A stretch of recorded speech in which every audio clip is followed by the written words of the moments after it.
ഈശോയിലേറെ സ്നേഹം നിറഞ്ഞവരെ, ദൈവാനുഗ്രഹപ്രദമായൊരു ആഴ്ചക്കാലം ഏറ്റവും സന്തോഷത്തോടെ എല്ലാവർക്കും ആശംസിക്കുന്നു. യോഹന്നാൻ ശ്ലീഹയുടെ സുവിശേഷം 14-ാം അധ്യായം 18-ാം വാക്യം, ഞാൻ നിങ്ങളെ അനാഥരായി വിടുകയും ഞാൻ നിങ്ങളുടെ അടുക്കിലേക്ക് വരും. എത്രയോ ഹൃദയസ്പർശിയായ ഒരു വാഗ്ദാനമാണ് മിശിഹ നൽകുക. 33 വർഷത്തെ ഈ ലോകവാസത്തിന് ശേഷം തനിക്ക് സ്വന്തമായി ഉണ്ടായിരുന്നവരെ തൻ്റേതായി ചേർത്ത് വെച്ച് സ്നേഹിച്ചതിന് ശേഷം പിതാവിൻ്റെ പക്കലേക്ക് പോകുന്നതിന് തൊട്ട് മുൻപ് തൻ്റെ പ്രിയപ്പെട്ടവരെ നോക്കി അതിലൂടെ നമ്മൾ ഓരോരുത്തരോടുമായിട്ട് പറയുകയാണ്, ഞാൻ നിങ്ങളെ അനാഥരായി വിടുകയില്ല, ഞാൻ നിങ്ങളുടെ അടുക്കിലേക്ക് പോകും. ഒറ്റപ്പെടലിൻ്റെ ഈ ഒരു കാലഘട്ടത്തിൽ ഇപ്രകാരം ഈശോയെ പോലെ ഹൃദയത്തിൽ തൊട്ട് ഞാൻ നിങ്ങളെ അനാഥരായി വിടുകയില്ല എന്ന് ഒപ്പമുള്ളവരോട് നമുക്ക് പറയാൻ സാധിക്കുന്നുണ്ടോ എന്നൊരു ചോദ്യം ആദ്യമേ തന്നെ നമ്മുടെ മനസ്സിൽ ചേർത്ത് വയ്ക്കുന്നത് ഉചിതമായിരിക്കും, നമ്മുടെ ചിന്തകളെ കൂടുതൽ ധ്യാനാത്മകമാക്കുന്നതിനായി. വീണ്ടും ഞാൻ നിങ്ങളെ അനാഥരായി വിടുകയില്ല എന്ന ഈശോയുടെ വാഗ്ദാനം കൂടുതൽ ഹൃദയസ്പർശിയായി എനിക്ക് തോന്നുന്നത് തോമാസ് ശ്ലീഹായും ഈശോയും തമ്മിലുള്ള കൂടിക്കാഴ്ചയാണ്.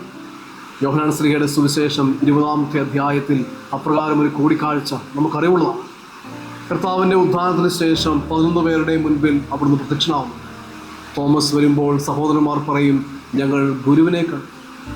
മറുപടിയായി തോമസ് പറയുന്നു, അവൻ്റെ കൈകൾ ഞാൻ കാണുകയും അവൻ്റെ പാർശ്വത്തിൽ എൻ്റെ വിരൽ വയ്ക്കുകയും ചെയ്യാതെ വിശ്വസിക്കുകയില്ല. വീണ്ടും ദിവസങ്ങൾക്ക് ശേഷം ഗുരു വീണ്ടും വരികയാണ്. വരുമ്പോൾ തോമസിനെ പേരെടുത്ത് വിളിച്ചു പറയുന്നു, തോമസ് വന്ന് കണ്ട് വിശ്വസിക്കുക. ഒരുപക്ഷെ തോമസ് ശ്ലീഹ ആ ദിവസം കടന്നുപോയ, ആ നിമിഷങ്ങളിൽ കടന്നുപോയ ഹൃദയകാരിയായ നിമിഷങ്ങളുണ്ടായിരിക്കാം. സംശയാലു എന്ന സഹോദരന്മാർ വിളിച്ച നിമിഷങ്ങൾ, അല്ലെങ്കിൽ ഗുരുവിനെ കാണാൻ സാധിക്കാത്ത ഒരു ഭാഗ്യദോഷിയാണല്ലോ താനെന്ന് തോന്നിയ നിമിഷങ്ങൾ. അപ്രകാരമുള്ള തോന്നലുകൾക്കും കളിയാക്കലുകൾക്കും മീതെയാണ് ഗുരു വന്ന് പറയുക, തോമസ് വന്ന് കണ്ട് വിശ്വസിക്കുക. പ്രിയപ്പെട്ടവരെ, ഞാൻ നിങ്ങളെ അനാഥരായി വിടുകയില്ല എന്ന ഈശോ മിശിഹായുടെ വാഗ്ദാനം എപ്രകാരമാണ് ഈശോ നമ്മുടേതായ ജീവിതത്തിൽ പൂർത്തിയാക്കുന്നത് എന്ന് നമുക്കൊന്ന് ചിന്തിച്ചു നോക്കാം. 2 തലങ്ങളിലായിട്ടാണ്. ഒന്നാമത് വിശുദ്ധ കുർബാനയുടെ സ്ഥാപനത്തിൽ ജീവിതാന്ത്യം വരെ നമ്മോടൊപ്പം ആയിരിക്കുവാൻ തൻ്റെ സ്നേഹത്തിൻ്റെ പൂർണ്ണതയിൽ അന്ത്യത്താഴവേളയിൽ അവൻ വിശുദ്ധ കുർബാന സ്ഥാപിക്കുകയാണ്. അന്ത്യത്താഴവേളയിൽ മാത്രമല്ല, അതിനുശേഷം പിന്നീട് ഇങ്ങോട്ടുള്ള കാലഘട്ടങ്ങളിൽ അവൻ്റെ നാമത്തിൽ അർപ്പിക്കപ്പെടുന്ന എല്ലാ ബലികളിലും ബലിപീഠങ്ങളിൽ വെച്ച് അവൻ തൻ്റെ ശരീരവും രക്തവും സ്നേഹത്തിൻ്റെ പൂർണ്ണതയായി നമുക്ക് ഓരോരുത്തർക്കുമായി ഒരുക്കി വയ്ക്കും. രണ്ടാമത് പരിശുദ്ധാത്മാവായ ദൈവത്തിൻ്റെ സാന്നിധ്യത്തിലൂടെ പൗരസ്ത്യ സഭാപിതാവായ അബ്രഹാത്ത് ഇപ്രകാരം പറയും, ഓരോ മനുഷ്യനും ഭൂമിയിൽ ജനിക്കുമ്പോൾ അവന് ശരീരവും ജീവൻ നൽകുന്ന ആത്മാവുമുണ്ട്. എന്നാൽ ഒരു ക്രിസ്ത്യാനി ഭൂമിയിൽ ജനിക്കുമ്പോൾ അവന് ശരീരവും ജീവൻ നൽകുന്ന ആത്മാവും പരിശുദ്ധാത്മാവും അവൻ്റെ കൂടെയുണ്ട്.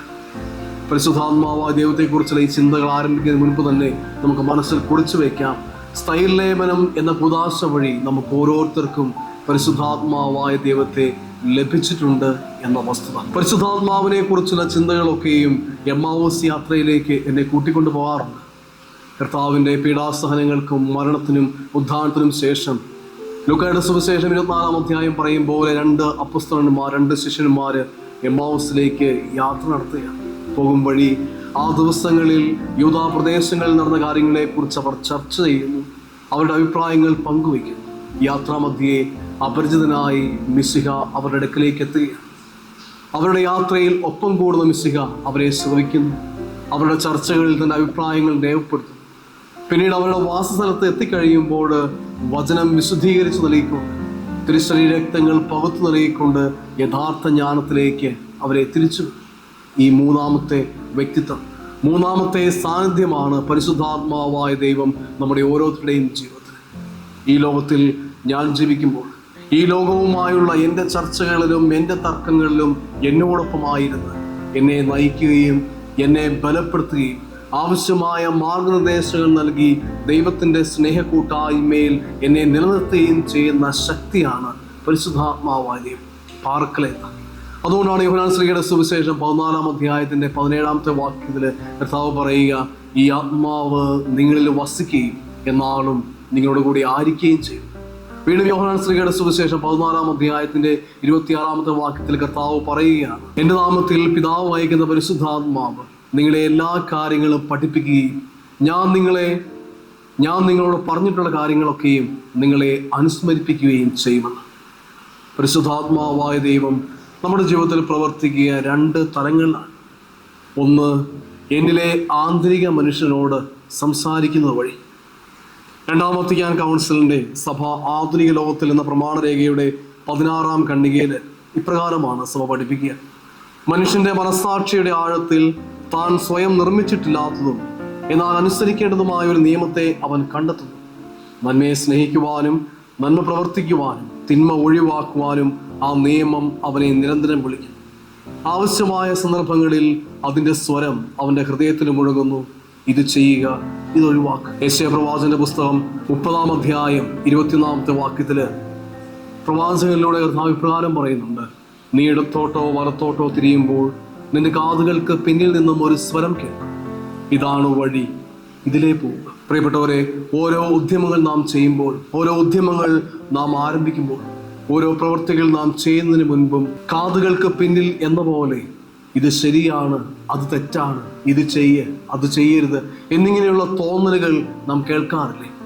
ആത്മാവിൻ്റെ, അന്തരാത്മാവിൻ്റെ സ്വരമാണത് എന്ന് നമുക്ക് തിരിച്ചറിയാം. ഓരോ തവണയും നാം കേൾക്കുന്ന നന്മയെ മുറുകെ പിടിക്കുന്ന സ്വരം സഹായകനായ, ആശ്വാസനായകനായ ഈ പരിശുദ്ധാത്മാവിൻ്റെതാണ്. ആ സ്വരത്തിൽ സ്നേഹവും ആനന്ദവും ക്ഷമയും ദയയും നന്മയും വിശ്വസ്തതയും ആത്മസംയമനവും ഒളിഞ്ഞു കിടപ്പുണ്ട് എന്ന കാര്യം നമുക്കിപ്പോൾ ഓർമ്മിക്കാം. രണ്ടാമത്തെ ഒരു തലം നമുക്കൊപ്പമായിരിക്കുന്നവരിലൂടെ സംസാരിക്കുന്നു എന്നതാണ്. സംഖ്യയുടെ പുസ്തകത്തിൻ്റെ 11-ാമത്തെ അധ്യായം 16 മുതലുള്ള വാക്യങ്ങളിൽ നാം കാണുന്നുണ്ട്. ദൈവം മോശയെ സമീപിച്ച് നിന്നിലുള്ള ആത്മാവിൻ്റെ ഒരു ഭാഗത്തെ ജനത്തിനിടയിലെ ശ്രേഷ്ഠന്മാർക്കായി ഞാൻ പകുത്തു നൽകുന്നു. നിന്നോടൊപ്പമായിരുന്ന ജനത്തിൻ്റെ ഉത്തരവാദിത്തം അവർ പൂർത്തിയാക്കും എന്ന് പറയുന്ന ദൈവത്തിൻ്റെ സ്വരം. അവിടുന്ന് പ്രഖ്യാപിച്ചതുപോലെ തന്നെ മോശയിൽ ഉണ്ടായിരുന്ന ആത്മാവിൻ്റെ ഒരു ഭാഗം ആ ജനത്തിലെ ശ്രേഷ്ഠന്മാരിലേക്ക് വിഭജിച്ച് നൽകുകയും അവർ പ്രവചിക്കുകയും ചെയ്യുന്നതായിട്ട് സംഖ്യയുടെ പുസ്തകത്തിൽ നാം കാണുന്നുണ്ട്. സ്ഥൈര്യലേപന വേളയിൽ നമ്മിലേക്ക് പരിശുദ്ധാത്മാവ് ഇറങ്ങി വന്നിരിക്കുന്നു എന്നതുപോലെ തന്നെ സ്ഥൈര്യലേപന സുവാശ സ്വീകരിച്ച മറ്റു വ്യക്തികളിലേക്കും ഈ പരിശുദ്ധാത്മാവായ ദൈവം എഴുന്നള്ളി വന്നിട്ടുണ്ട്. നമുക്കെന്ന പോലെ തന്നെ അവർക്കും പരിശുദ്ധാത്മാവിൻ്റെ ദാനങ്ങളും ഫലങ്ങളും അതിനോടകം തന്നെ സംജാതവുമായിട്ടുണ്ട്. അതിനാൽ തന്നെ ഒപ്പമായിരിക്കുന്ന പ്രിയപ്പെട്ടവരും സ്നേഹിതരും നൽകുന്ന നിർദ്ദേശങ്ങളിലും അവർ നൽകുന്ന പ്രോത്സാഹനങ്ങളിലും കരുതലിലും അവർ പിടിക്കുന്ന ചില വാശികളിലുമൊക്കെയും ഈ പരിശുദ്ധാത്മാവിൻ്റെ സ്വരം അടങ്ങിയിട്ടുണ്ട് എന്ന വസ്തുത നമുക്ക് ഓർമ്മിക്കാം. പ്രിയപ്പെട്ടവരെ, എൻ്റെ വാക്കുകളെ ചുരുക്കുമ്പോൾ ഒരു ചോദ്യം മാത്രം ചോദിക്കുന്നു: പരിശുദ്ധാത്മാവായ ദൈവം നമ്മിൽ നിന്നും ഇറങ്ങിപ്പോകും? മാമോദിസ സ്ഥൈര്യലേപന വേളയിൽ നമുക്ക് ലഭിച്ച പരിശുദ്ധാത്മ അഭിഷേകം നമുക്ക് നഷ്ടപ്പെടും? ഉത്തരം ഇല്ല എന്ന് തന്നെയാണ്. പരിശുദ്ധാത്മാവായ ദൈവം ഒരിക്കലും നമ്മെ ഉപേക്ഷിച്ച് പോകുന്നില്ല. മറിച്ച് അനുസരണക്കേട് നിമിത്തം പരിശുദ്ധാത്മാവായ ദൈവത്തെ നമ്മുടെ ജീവിതത്തിൽ നാം നിശബ്ദമായി വയ്ക്കുകയാണ് ചെയ്യുക.